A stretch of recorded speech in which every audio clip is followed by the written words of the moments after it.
I have always loved studying history. It was one of my best subjects all throughout school, but I can't say that I've loved my social studies classes. Growing up, social studies was a class in which the teacher talked and we filled in the blanks on endless note sheets.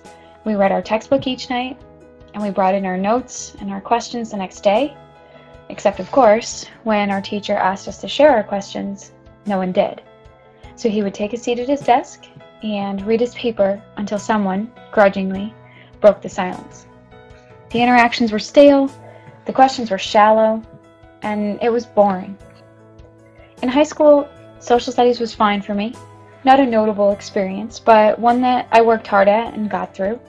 My teachers were perfectly nice, but the learning experience fell flat.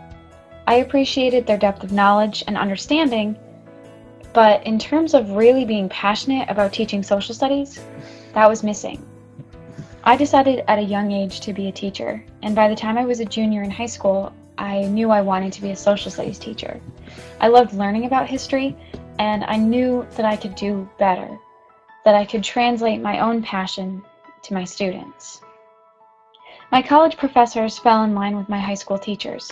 They were quirky, dynamic, and passionate individuals, but history remained a subject that I read about and wrote about and listened to.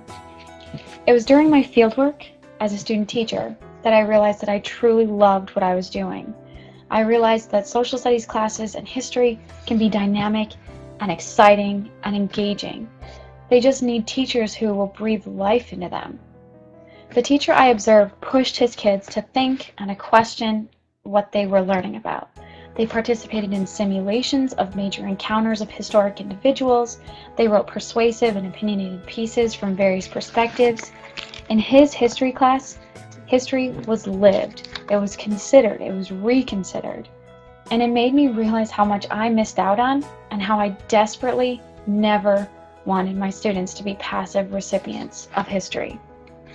I now have my own classroom, and I work with other teachers who continue to inspire me to make my classroom a place of historic inquiry, where students can think and question and discuss and challenge the history that was written in their textbooks.